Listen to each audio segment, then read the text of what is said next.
now, everyone. Welcome to a brand new Take Aim podcast. And usually it's all about big deer and big stories. And this week we're talking big gear, big technology. Excited to have Curt Headington back with us from Xpedition Archery.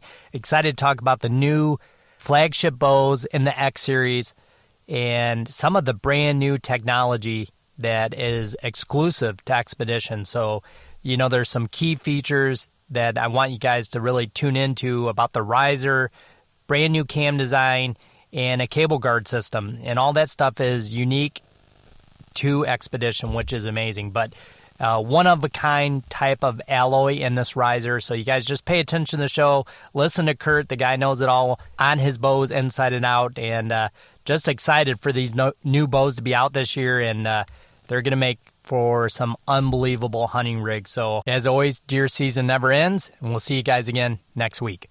And guys, if you have not taken advantage yet of using the code TAKEAIM10 for the Huntstand Pro version, make sure you do that because there's a new feature that recently, I don't think I've talked about it yet, but you can create personal pages, hunt club pages, and allow your network with your hunting friends. You can view and share hunting areas, maps within, set up a page, a hunt page, and share all that information. So that's another great benefit to the Pro version. So make sure to use the code TAKEAIM10.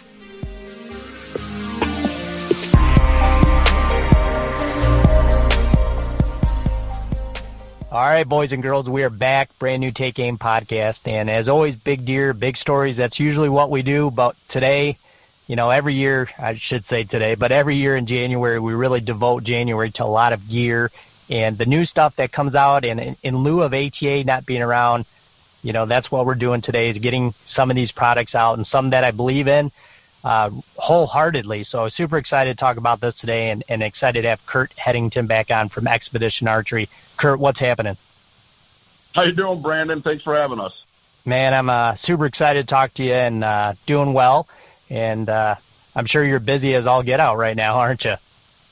It's all hands on deck, my friend. The launch went incredibly well, and actually I just want to thank all the listeners, anyone that's part of Expedition Nation with us. It's super cool to see, and it's fun, and it's going to be a great year. I mean, we're ramping up for it. We got orders going out the door left and right, so we are, to say we're excited to be definitely an understatement. Yep. Yeah, absolutely. Yeah, it's always a fun time when, the new bows kind of get launched, see what's out there. And as always, you guys didn't disappoint. It seems like the last couple of years, man, Curt, it's just kind of built like this momentum. And this year, I just think it's kind of over the top with you guys. And there's a really unique buzz about what's going on with Expedition. And, this year you guys got 3 new bow lineups in the X series. And, man, I'm super pumped to talk about it. So if you want to dive in, let's do it. Yeah, sounds good. Because, like I said, equally excited on this end. And Brandon, the biggest thing with anything that's new or every year, you're trying to create a buzz with launch and capture some more, views or people trying to understand who we are as a brand. And these things, they're in development for years, and you really never know how it's going to resonate until it's out in the marketplace and the, oh my gosh, the buzz is real. So that's why I guess I'm the most excited about this. I think most of your listeners, if they've listened to a podcast or two that you and I've done, they would know our history and the fact that, realistically, we've only been in the game the last 3 years because that's when we took, of course, ownership of the brand Xpedition. And it's literally taken all 3 of those years. Of course, we brought bows out every year, but realistically, like this X series lineup, we've been working on this for now more than 2 years just to get something so that we could launch it. So I feel like this is really the first year that we've had, call it the full business cycle for, I don't want to say strategy session, but I'm going to say strategy session on where we want to go, the things we're going to focus on from an R&D perspective or a design perspective. And now it's all coming together, and it's like, wow, this worked. And that's why it's so exciting, because I feel like, we put our best effort into this, and it's showing. And like I said, we're just excited. Like I'm a giddy little kid right now. But the X Series is like I said, it's been about a 2-year project, a little over 2 years now. But what it resulted in, Brandon, is 3 new models, and we can dive into the specifics, but there's a 30, the X30, there's an X33, and there's an X37. So we feel with this lineup, we're hitting a super wide range of different specs to accommodate different shooters or, your hunting style or whatever you're looking for in a bow. But on top of that, or above the spec conversation, we're introducing some new technologies, and there's 3 different patent-pending technologies featured on these bows. The first one that probably created the most buzz is our X-Loy by Magnite material, and same thing, we can dive into that. But then right on the heels of that, from my perspective, our new LVR, or lever cam, that thing's incredible, and it's producing efficiencies that have never been seen in the industry. Smooth and fast is what we do well. I think this is a whole new level of smooth and fast, and it's because of that engine in the LVR cam. And then third, it would be literally the cable roller assembly. That's something that's created heartburn. It definitely creates, some people have an opinion on our old ATR versus a roller system, and I hear it from both sides. I hear the whole thing. And the fact of the matter is I'd like to say that we took the best of both worlds and rolled it into the new ETS, or energy transfer system, with our cable roller assembly. So all of that said, Brandon, top to bottom, this is new. This is incredible, because it's not just a, hey, we changed the finish or made a very minor tweak to a cam or something. This series creates the new platform that Xpedition Archery is going to roll on from here forward. And obviously that was the goal when we did it, and here we are. It's happening. Absolutely. Yeah, I know that you guys came out with some key features like that, and I do want to dive into each one. I want to hit on something you just said, though, Curt, is basically that 2 years of development we'll call like the proving grounds. You guys came out with 3 models, and I think a lot of the perception to customers, Curt, and you know this, is like, oh, they made one 30 inches last year, it was 31, and 33 and 32, it's the same bow, and you guys didn't do that. So just real quick, or maybe it won't be quick, which is fine, but just give me the rundown on how that proving ground works, because 2 years is a long time. I mean, you guys really took time to develop. And with that being said, Curt, how do you guys kind of map out, these 3 different bows with, different axle lengths and a little bit different looks and a little bit different technology and all that? How do you guys plan that out over that 2-year span? That's quite a task. Yeah. Well, and it's funny you would ask, and I don't know what the perfect model is, Brandon, because, as you're aware, it's not like my background is in the manufacturing archery world, right? My background was with more on the dealer or pro shop side. But, of course, in doing that, you're exposed to a lot, and you're exposed to, ultimately the important person, the end consumer, right? So I feel like I might have a slight advantage in the fact that I can think like that from an end consumer and knowing what's trended well. But I also have the dealer business side of our industry and what good programs look like, what really helps a dealer be successful and move the needle in their pro shop. So our approach, like I said, when we have our initial strategy sessions, I'm taking stuff from both sides of that, and you hear us over and over and over talk about, what we're doing is to create. It's all purpose driven, and I say that wholeheartedly because we do listen. I'm constantly on the phone with different dealers and consumers that love our brand but are looking maybe for something a little different, and I always want to understand why, right? So to kind of long story short, Brand, that is the nucleus of why this took 2 years to develop. The other part of it is with anything new technology, of course, there's a massive amount of, cut a prototype, test the prototype, tweak the prototype, retest the prototype. And in some cases, you get up to, 12, 15, 20 different revisions. And if you understand machining, it's not like you snap your fingers and cut a new set of cams or cut a new set of limb pockets. So things just take time. And so part of that 2 years is literally just that. I mean, like you use the term proving grounds. In my mind, the proving grounds is, when you're winning on the tournament line, when you're hunting and having success and guys love what you're doing, to me, that's the proving grounds. I think everything before that is strictly strategy and R&D, right? Because if all of that's done properly, the proving grounds piece comes easy, or easier, let's call it, or say it that way. Yeah, absolutely. Yeah, for sure. So with that being said, Curt, you guys, let's kind of merge this right into what you guys did technology-wise with the new riser. So let's talk about that. Unique to you guys. Nobody in the world has it.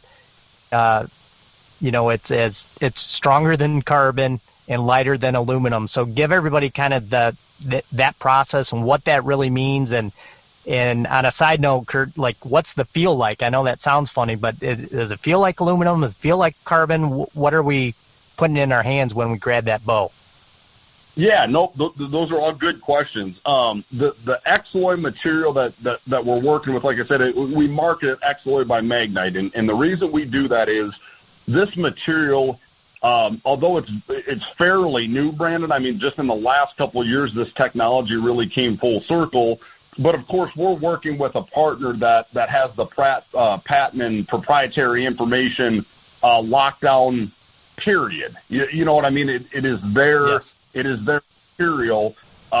We were very fortunate in the fact that we've obtained exclusivity in the archery space, and I say archery space because anything related to archery, Xpedition now controls kind of the gates of entry, or however you want to look at it, right? So we have the patent rights and the exclusivity in our industry, but it is amazing, and I say that because, like you just described it, I mean, the first time we started playing and prototyping with this material, like, it blew my mind. Because to answer your question, Brandon, it would still have the feel, the look.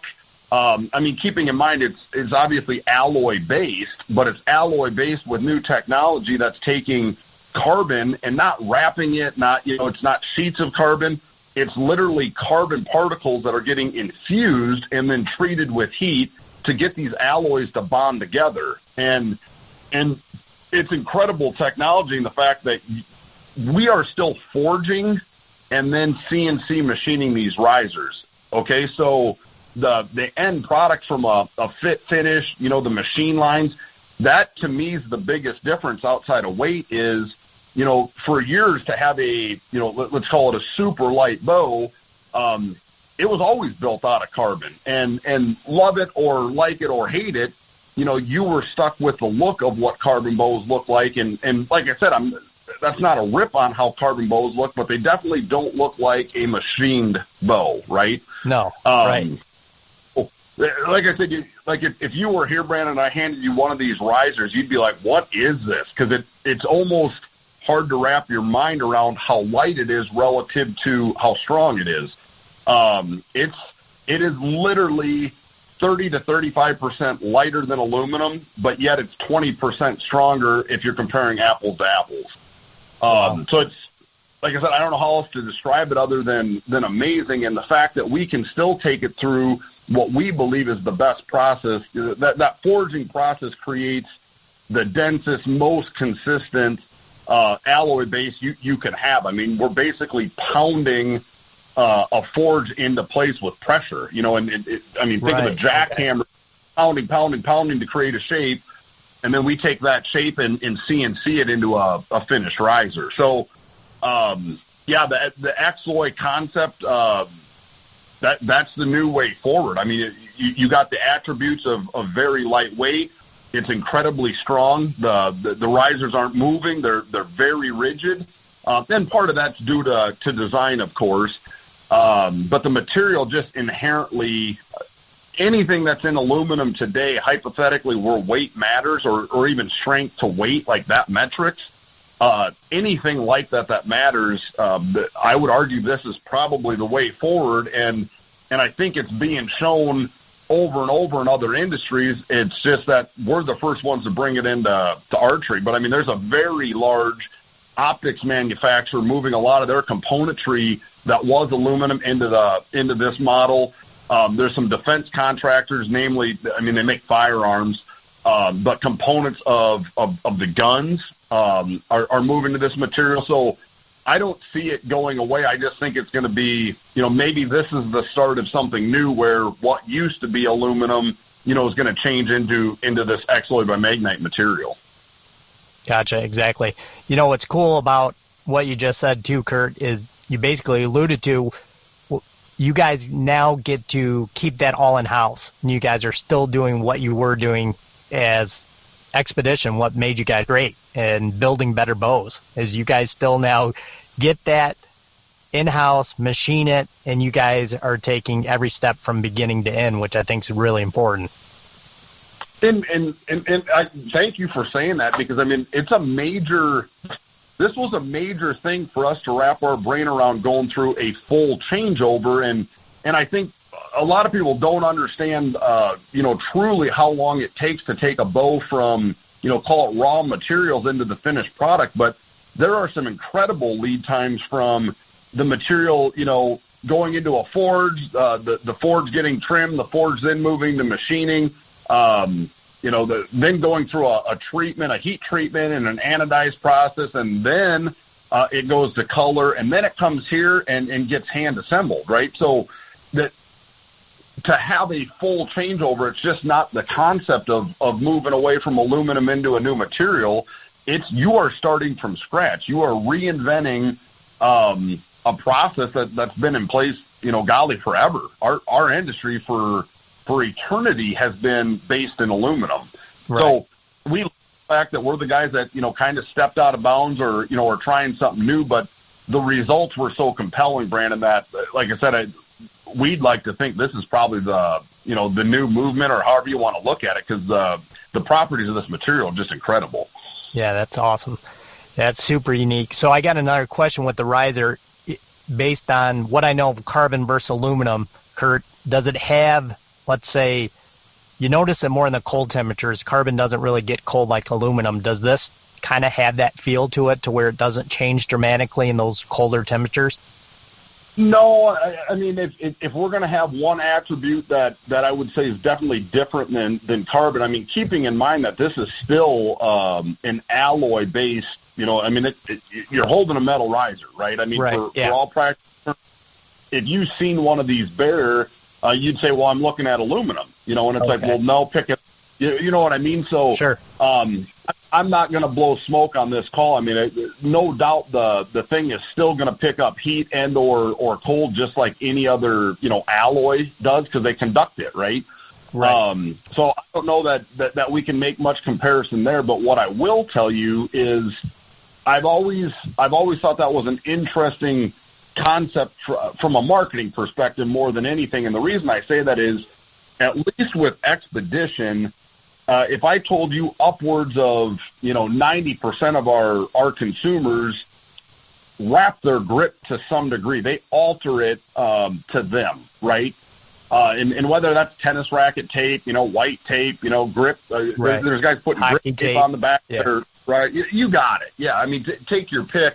I've always just kind of questioned that, because, I mean, the second you do that, you're already, greatly reducing whatever you would feel from a residual, perspective with hot or cold, for that matter. So, no, they're still going to get cold. And I guess I just think through, like, how I bow hunt. I mean, outside of the, call it the 5 minutes or 2 minutes or 30 seconds of when things are going down, I got my bow hanging on a bow hanger, right next to me, at ready. But I guess I don't know. I guess in my mind, I can't even think of a situation where, like, oh my gosh, my bow is so cold. No, I gotcha. And you're right. It is sort of a marketing ploy, because, I mean, what you're saying is so true. The bow is standing there 99.9% of the time on a bow hanger, so you're not in jeopardy of freezing your hands off. Let's put it that way. Right, and I guess if I have to pick, for a basis of just straight comparison, if it's between my bow being cold or my bow weighing an extra pound and it's strapped to my back and I'm climbing a mountain, I can tell you which way I'm going every time. Yeah, for sure. Yeah, for sure. No, I totally get it. So, no, that's a great answer, and that's what I expect out of you, is tell me the truth. So, thanks for letting us know. But you don't always get it straight. Oh yeah, I know.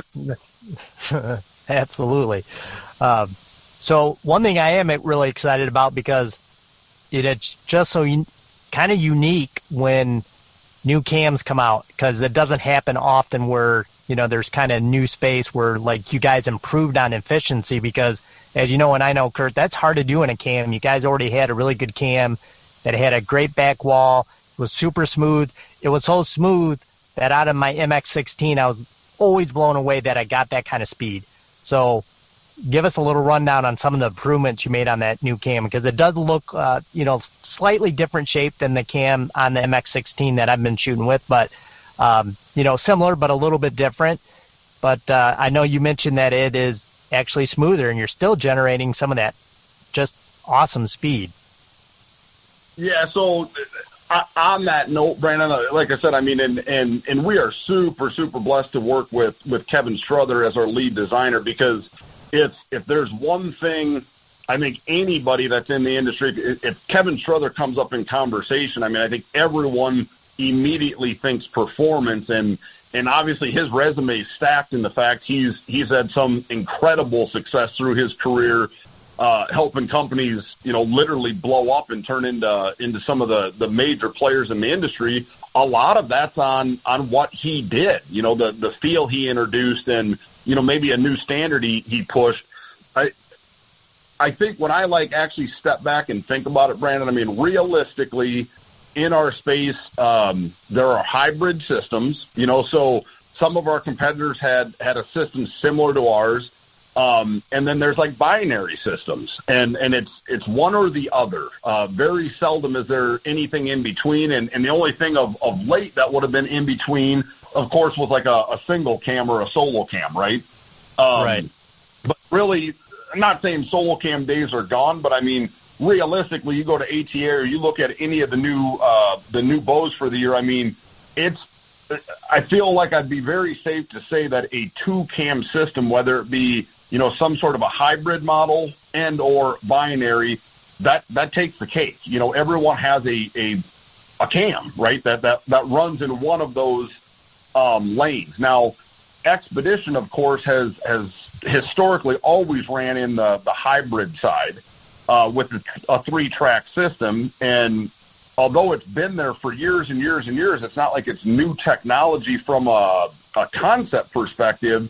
That's the beauty of Kevin Strother, because I'm telling you, I think Kevin's mind works beyond even what a computer-generated drawing is going to show you with the draw force curve. And I think he does a lot of his designing by feel, but I think he can do it by feel because in his mind he can conceptually see the system working and what action creates a counteraction, and every action has a reaction.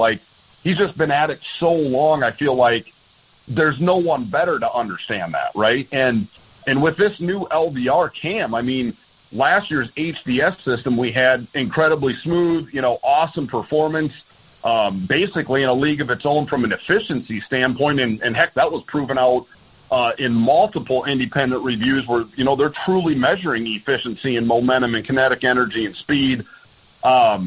Kevin stepped it up, man, and I'm telling you, it allowed us to then, because we're packing more with the same, we could stretch the brace height out a little more, and maybe get away from the persona of, hey, you can't have, a nice modest brace height of 6-7 inches or 6.5-7 inches and still have blistering performance. And the reality is, yes, you can, and here it is in the X-Series bows with the lever cam. So the cool part, I guess from my perspective more than anything is, number one, I think the feel's incredible, Brandon. I'll be anxious to get a bow in your hands. It's a unique draw curve.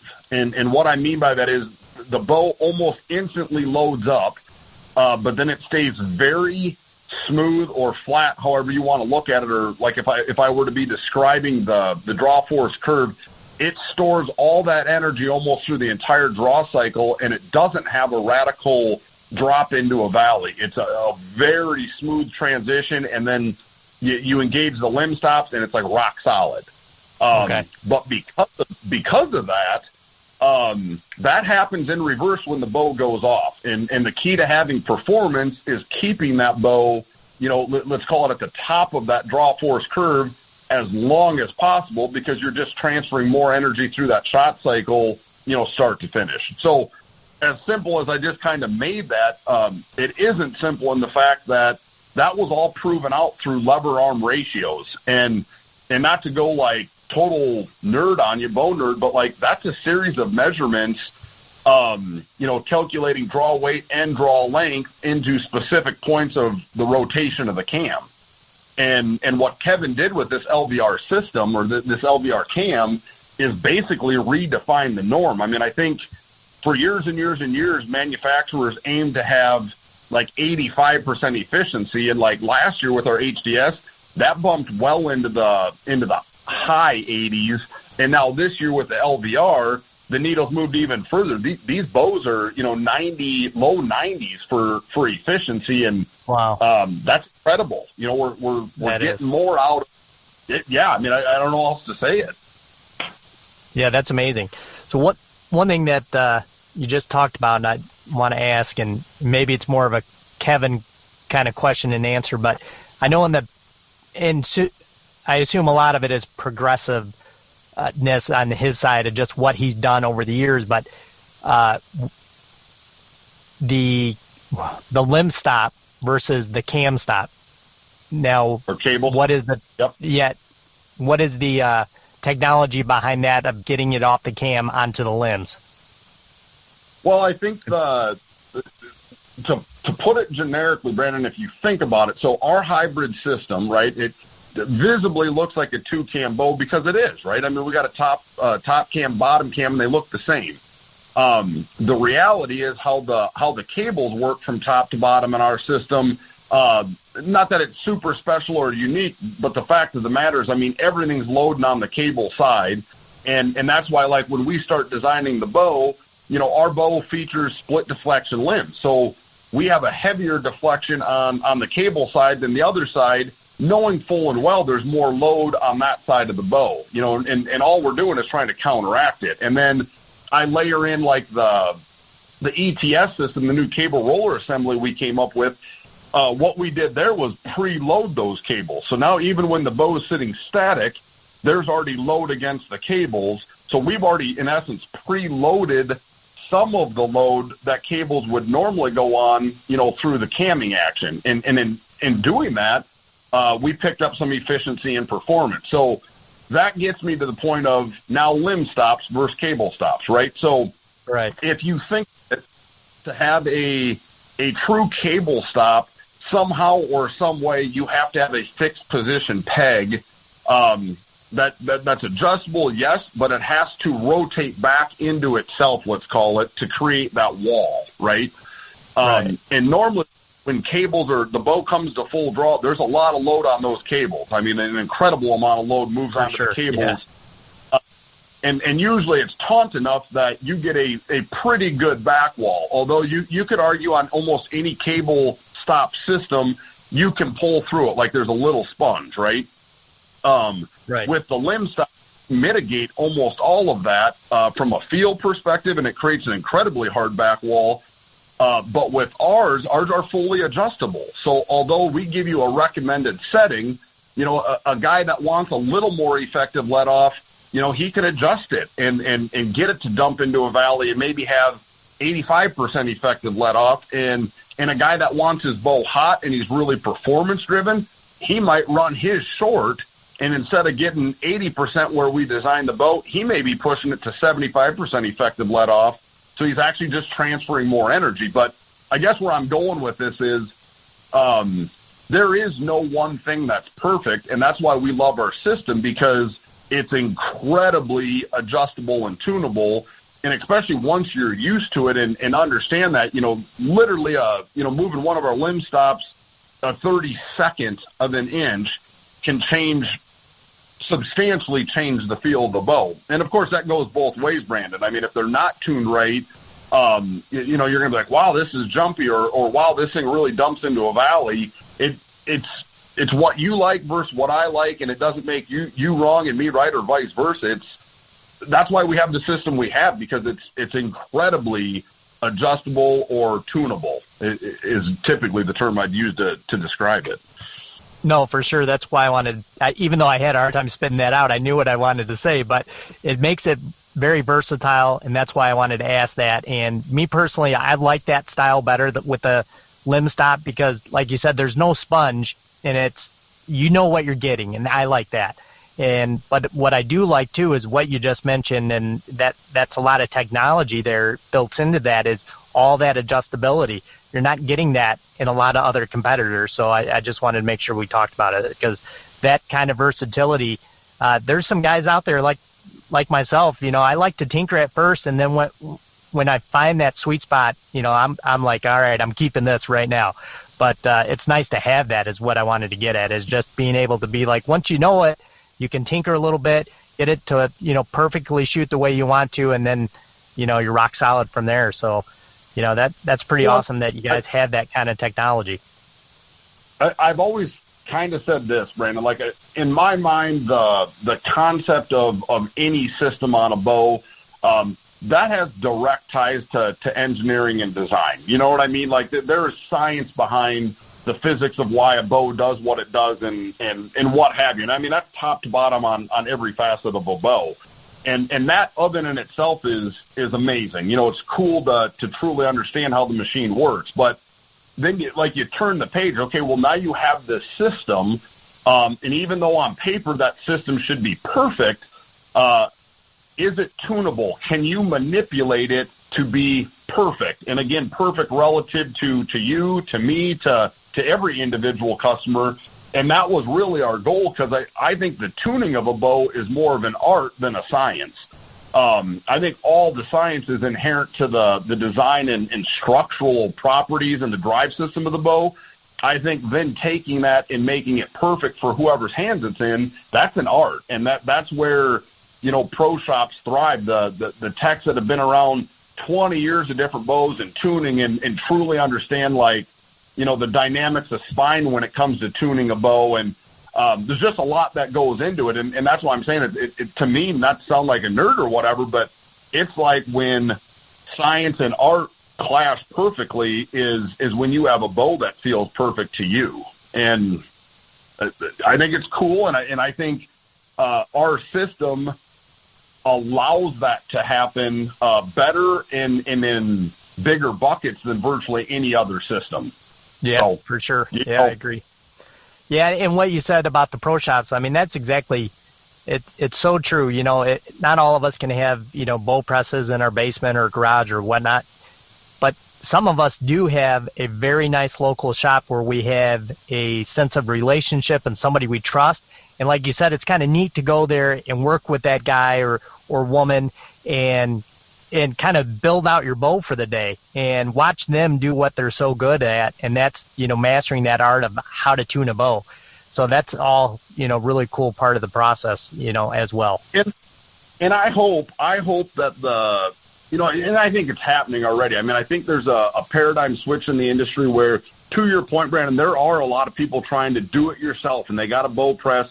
And that's cool. Like I would welcome that from anyone, because I think just the inherent understanding of how sophisticated the process can be, I feel for sure that most pro shops don't get enough credit for what they're bringing to the table. You know, it's like you wouldn't hire somebody on a whim to build your house or do your plumbing or set up an HVAC system for you that's not a professional, right? And I'd be remiss to say, I mean, give those guys some props, because I'm telling you, the pro shop guys and gals, for that matter, that are good at it, that is an absolute art. And in most cases, sure, it's years and years and years of experience and understanding. You know, this happens when this happens. Now I switch this.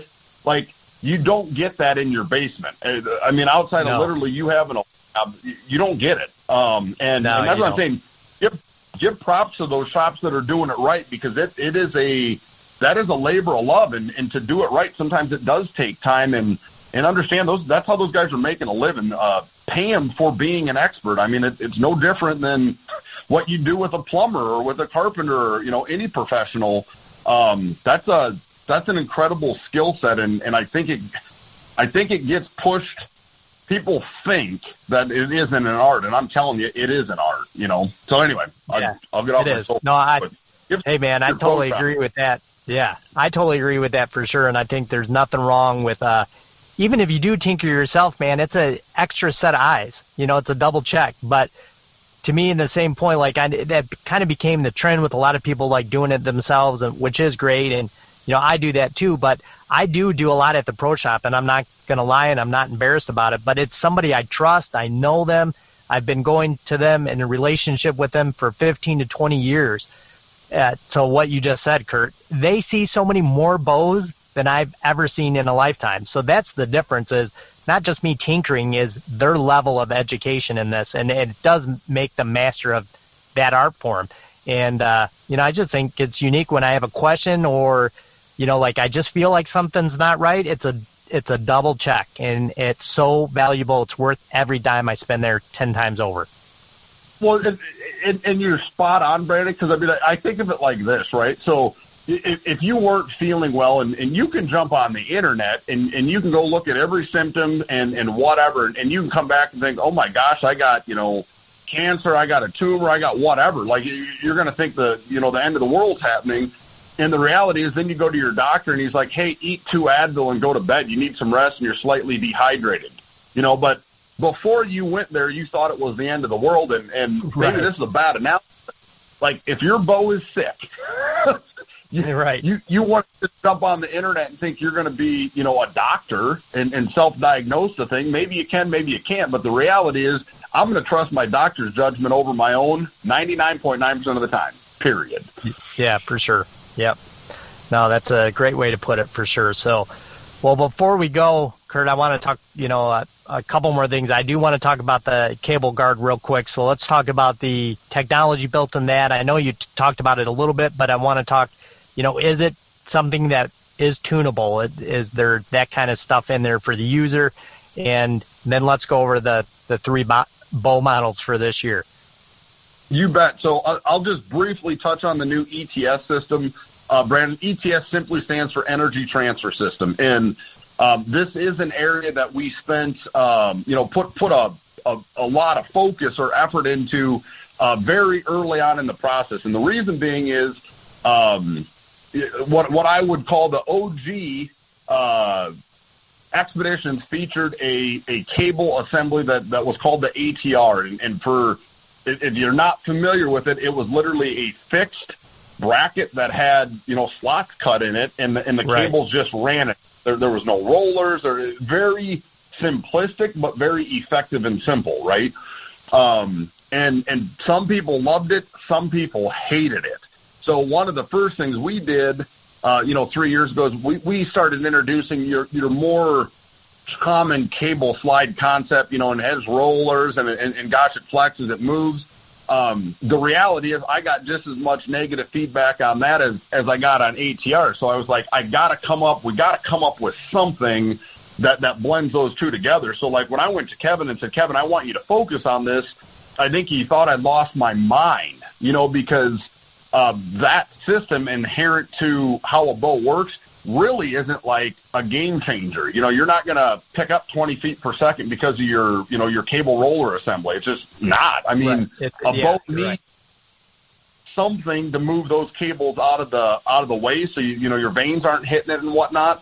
But at the end of the day, like I said, we spent a bunch of time on it and figured out not only could we make a better system that's kind of a hybrid mix of the two, but in doing it, we did. We actually moved the needle a little bit with efficiency and, removing some friction and tension there by preloading those cables. So it behooved us. By the time we were done with that thing, it had moved the needle further than we thought it was going to, simply because it enhanced the rest of the system. So once you see it and understand it, Brandon, I think it'll make sense. But in essence, our system is still free floating. It's able to move, and with that, but we also reduced how much it moves, right? So you don't get the what I would call residual vibration and slap when the bow goes off. It's already loaded at rest. You shoot it, it goes back to that position where it's already got some tension on it. So cool system. It's a fairly simple system, but same thing. I mean, it's different enough where it's changing the function of what a roller assembly normally does, and that's why we were able to apply for a patent with it. So understood. Yeah, so you guys have done just a much better job on the way the energy transfers basically through that system right there. That's what it sounds like. Yeah, I was laughing. We were trying to come up with a name for, how we're going to market that new technology, and we were spitballing, right? I was sitting in a room with my R&D guys, and he goes, well, it's transferring more energy. And the other guy goes, well, there it is. Let's call it the ETS, the Energy Transfer System, and there it is. There it is. So, yeah, exactly. People make fun of that, but I'm telling you, naming bows and naming systems and naming cams, it gets harder every year because everything, really a lot of it's been used. The cool, trendy stuff has been used. So yeah, that's right. This year I really went out on lemon, like X30, X33, and X37. That's not real creative, but it speaks to what they are. So right, yeah, it does. Yeah, one thing that I think is really cool is that you said that was a priority for this year, because over the years, and I think I've even mentioned this to you, Curt, that I always thought that was one part of the bow that a lot of companies and technology-wise was behind and it wasn't focused on. I think, it was just like, well, this system works, so we're just going to keep it. It just needs to get the cables out of the way. Well, if you guys are listening to what Curt just said, that's super impressive that you guys have delivered a system that, manages that energy transfer way more efficiently, and I think that's really cool. That means there's less shock in your hands. It means overall functionality is better. It means you're going to shoot more, it's going to give you a little more accuracy. So all those things are just key to that system. Yeah, and like I said, I mean, call it luck or call it working with Kevin, because the dude's like the mad scientist, but he knew what was about to happen when we designed that system. Like, I know he could already see it in his mind, but then to prove it out and understand that not only does it still get the cables out of the way, it helped it. It helped the bow top to bottom with torque, with noise, with vibration. Like I said, it picked up some efficiency. So I don't know how long I can talk about a cable roller assembly, Brandon, but the fact of the matter is it's something that I'm like, you know what, we did. We just moved the needle. Everyone else has a fixed position with rollers or some kind of a slide, right? They're not really doing anything. It's one or the other, and this is kind of a hybrid between both of them. So yeah, very cool. Well, with that said, Curt, give me the rundown on, we got the X30, the X33, and the X37. So give us a rundown real quick on that, and just kind of the basic stuff, ATA, the weight, the speeds, what we're getting, and then let's just go over which everybody's, I'm always a fan of. Give me what camo prints we got and what solids we got. Sure. So I'll try to make this simple, because I know this is a lot of information for any of the listeners, but the X33 is the one I'm going to start with. And the reason I'm going to start with that, Brandon, is arguably it will be our most popular model, because it's in the middle on a lot of stuff. So the X33 physical weight is 3.7 pounds, so incredibly light. 32.5-inch axle to axle, so kind of, not long, not short, kind of in the middle. Right. It features a 6.5-inch brace. And like I said, with the LVR cam on it, that's still a rotating, modular draw length adjustment, no press necessary. You can rotate that from 26.5 up to 31 inches. All of that said, for awesome. The X33, it is awesome, and it's still going to run IBO speeds right into that 350 range. In print, we're calling it a 348 to 350 bow. Obviously, we've tuned them up to exceed that, and from some of the build-outs we've already done, we can get that bow to exceed most IBO calculators with true performance. So, awesome model. I mean, it's the natural, call it replacement for the guys that love the MX-16 or an Excursion 6 or an Excursion HD. It's the catch-all. It's the in-the-middle flagship. Moving on from there, Brandon, the X30 is probably the next one I would bring up from more of a hunting perspective. Virtually a miniature version of the 33 in the fact that this is a 30-inch axle-to-axle bow. It's slightly lighter.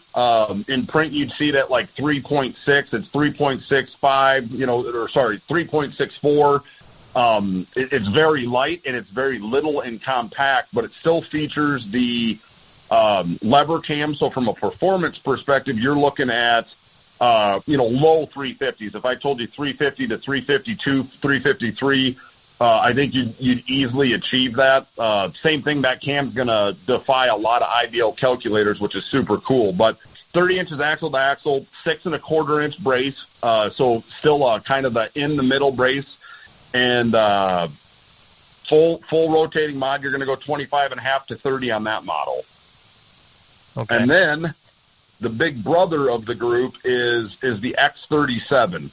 And the X37, for anyone that's familiar with the brand, is basically our best effort at blending the attributes of a very popular target bow in the OG Perfection, but also the big brother to that was the Perfection XL. It merges those. So it's not a completely straight riser design. There's a slight reflex to it. But it looks, like I said, it looks literally like a blend of those two. Again, very light in the fact that bow at 37.5 inches axle to axle is still under 4 pounds. So incredibly light. For that big of a bow, a 7.5 inch brace. This bow we do offer it in 2 different configurations, and it's the lever cam and the mini lever. And obviously we kept the name what we did because from a geometry perspective, it's the same cam. It's just a miniature version, and that allows us to have a very wide range of draw length. So that the mini lever is going to start down at like 24.5 and go up to 29 inches, and then for 29.5 all the way up to 34 inches. It'll accommodate, long draw archers, but it would also, anybody that needs that long draw, even for a hunting bow, the IBO speeds with this thing are still, upwards of 330. So for that big of a bow with that kind of brace height, that's pretty amazing. Yeah, that is. Yeah, that is quite something. And I assume, like always, Curt, we're at that 50 to 70 pound draw weight in 5 pound increments. So what we did in print, Brandon, you would see any of these models offered 50, 60, 65, and 70. Oh, I got that. Sorry. Yep. We did see a trend last year where, I guess I don't know by the numbers without actually physically pulling it up, but we built substantially more 80-pound models than we did, 40 or 50-pound models. So we tested both the 30 and 33 with 80-pound limbs with incredible results. We were happy with the results. So although people aren't going to see it in print, we can custom build one up to 80 pounds and feel real good about it. And obviously the performance literally goes off the chart when you bounce it up to that 80-pound draw weight. Yeah, I couldn't even imagine. Yeah, that's crazy. Yeah, that's some kinetic energy, no doubt. That's bringing it, yep. Yeah, that's bringing it, yep. So, well, with that being said, Curt, where can people find these bows this year? And if they don't have a local shop around, how do they get in touch with Xpedition? You bet. So a couple ways there. I mean, I would say the easiest way is just to jump onto XpeditionArchery.com, go to our website. We do have a dealer locator there. We do our best with fairly small crew here in Iowa to keep things updated because we are adding dealers at a very rapid click right now. So I would say start there, but I'd also encourage people to go into their local shops and ask about the brand, because if there's a good dealer out there looking for potentially a new line or maybe to replace a line, whatever the situation is, those are conversations we love to have. We work with William Gartland and Associates and JES Marketing in the West. So we do have rep coverage, top to bottom in the United States. We can get those guys involved, immediately to get a dealer set up. So lots of different ways. And I think of course, any of the social media platforms, they're going to see that there's an Xpedition Nation page, our corporate Xpedition Archery page, there's an Xpedition Owners page, heck, there's an Xpedition Pro Staff page, there's an Xpedition Dealer page. If you're looking for info, you're not going to have to look very hard because all of those groups have a tight-knit, family feel to it, and they'll all go out of their way to help somebody looking, for information about the brands. So, absolutely. And of course, we're always available. If in doubt, call us, and we will do our best to accommodate. So, sounds good, man. Oh, one thing real quick. I don't think we talked about colors. So camo and colors before I let you go. Sure. So you're going to see virtually the same as last year, but the solid colors. So when I say solid, of course we have an ops green, which I'll say is like a military or olive type green. Our tactical sand, which is that, it's a tan colored, and then our molten black. And what people are going to notice immediately is we upgraded all of those solid colors into a very matte, flat finish this year, but it still has some texture because, of course, it's a powder coat. But I think that was a massive enhancement because there's virtually no sheen on it. They're very, I hate to use the term dull. Right. I think more like they look tactical, okay? And then on top of that, Brandon, the camel colors were staying the course. We're great partners with Realtree. Realtree Edge, Realtree Escape, and Realtree Timber are all available for riser colors. Yeah, those are great camo patterns for bows, man. They look so sweet, so I'm happy to hear you guys still have that. Yeah, absolutely. And Realtree Escape for us last year actually trended number one of the camo color. So for it being literally brand new about a year ago at this time, right. Boy, that thing caught fire and has a lot of momentum, and we love that color. I mean, I like I said, I wear that stuff out west, but I also hunt here in the Midwest with it, and I'd argue it's the best pattern ever. I love it.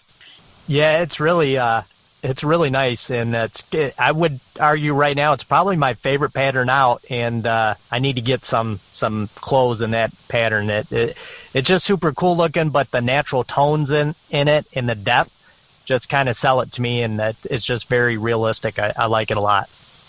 Realtree did a heck of a job with that one because it's that nice blend of like abstract versus stick and limb rock or yeah, so to say. Exactly. Yep, exactly true. So, well, awesome, Curt, man. Excited for the launch for you guys. Some great bows that are out. If it means anything, guys, I've been shooting Xpedition for a long time now, and I couldn't be more happy with the bow. I honestly feel like it's the best bow I've ever shot. So take it from what it's worth. I love it, and excited for you guys, Curt, in the future. And, best of luck here with this launch. Well, thank you much, Brandon. And as always, thanks for inviting me on. I appreciate it. Yeah, I can't wait to do it again. And